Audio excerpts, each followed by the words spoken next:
Bismillahirrahmanirrahim. Assalamualaikum warahmatullahi wabarakatuh dan selamat pagi. Apa kabar Jakarta Selangor?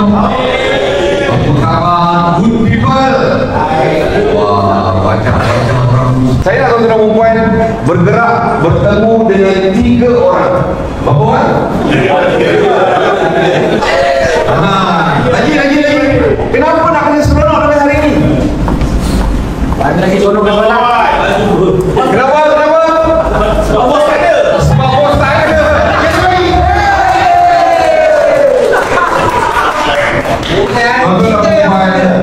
Saya diajar oleh cikgu saya, kita kena seronok dengan hari ini kerana semalam kita dah tak boleh ubah apa-apa. Apa yang berlaku semalam dah tak boleh diubah. Apa yang akan berlaku esok belum tentu kita ada. Pagi. Oh, pagi. Terima kasih, pagi. Pagi. Oh, pagi.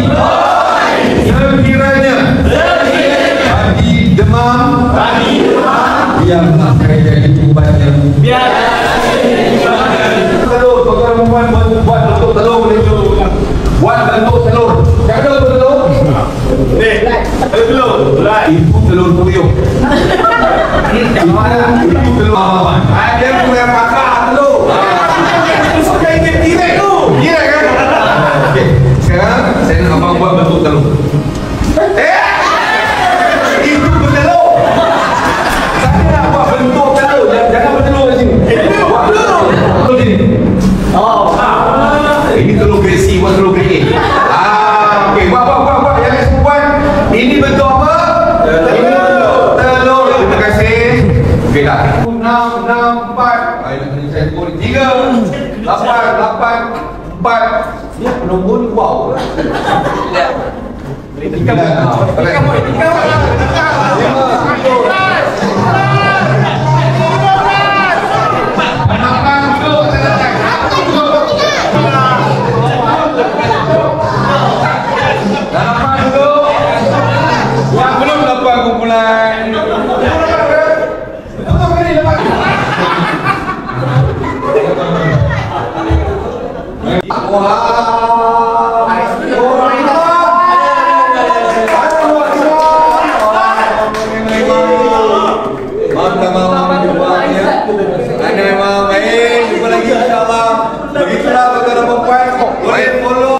JKR Hulu Selangor.